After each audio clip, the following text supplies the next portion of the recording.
क्या आपको मालूम है कि हमारे देश में एक ऐसा जंगल मौजूद है जो श्रापित माना जाता है? इस वन को आखिर क्यों श्राप मिला था? और हैरान कर देने वाली बात तो ये है कि श्रापित वन में श्री राम ने भी लक्ष्मण जी और सीता माता के साथ वनवास काटा था। ये जंगल करीबन 93,000 वर्ग किलोमीटर में फैला हुआ है, जो छत्तीसगढ़, आंध्र प्रदेश और उड़ीसा के कई राज्यों का हिस्सा है। दरअसल सतयुग में मनु के पुत्र थे महान राजा इक्ष्वाकु। राजा इक्ष्वाकु द्वारा सूर्यवंश की स्थापना की गई थी और इनके 100 पुत्र थे, जिनमें से सबसे छोटे पुत्र का आचरण सही नहीं था।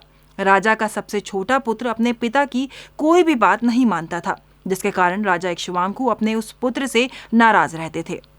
राजा ने अपने इस उद्दंडी पुत्र का नाम रखा था दंड, क्योंकि उन्हें अपना ये पुत्र अपने लिए एक दंड के समान महसूस होता था।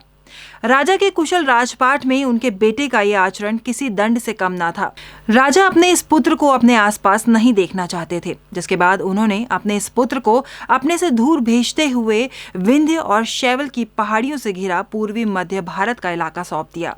इसके बाद उन्होंने दंड का भविष्य सुधारने के लिए उसका गुरु बनाया, गुरु शुक्राचार्य को। इस दौरान दंड ने अपने राज्य मधुमंता में स्थित गुरु शुक्राचार्य के आश्रम में जाकर शास्त्रों का अध्ययन करना शुरू किया। इस आश्रम में गुरु शुक्राचार्य की सुंदर कन्या अर्जा भी रहा करती थी। एक रोज दंड की बुरी नजर उस सुंदर कन्या पर पड़ी और उसने मर्यादा की सारी हदें पार करते हुए उसके साथ दुराचार कर दिया। इस पूरी घटना के बारे में अर्जा ने अपने पिता गुरु शुक्राचार्य को जानकारी दी, जिसके बाद गुरु शुक्राचार्य अत्यंत क्रोधित हुए और उन्होंने दंड को श्राप देते हुए कहा कि अगले 7 दिनों में तुम और तुम्हारा पूरा साम्राज्य नष्ट हो जाएगा।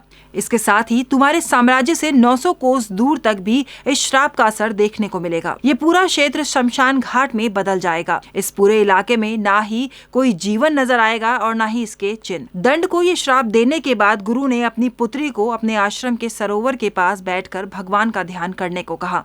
इसके साथ ही उन्होंने अपनी पुत्री से कहा कि इस विनाश के दौरान जो भी जीव तुम्हारे नजदीक रहेगा वह नष्ट नहीं होगा। इस प्रकार महान राजा इक्ष्वाकु के पुत्र दंड का पूरा साम्राज्य नष्ट हो गया। 7 दिनों में दंड का संपूर्ण खुशहाल साम्राज्य शमशान में तब्दील हो गया। वहीं कुछ समय बाद इस पूरे क्षेत्र में एक घनघोर जंगल बस गया, इतना घनघोर कि यहाँ सूरज की एक किरण तक नहीं आ सकती। इस प्रकार इस जगह का नाम पड़ा दंडकारण्य। आपको बता दें कि इतिहास में इस जगह के बारे में कई बार जिक्र किया गया है।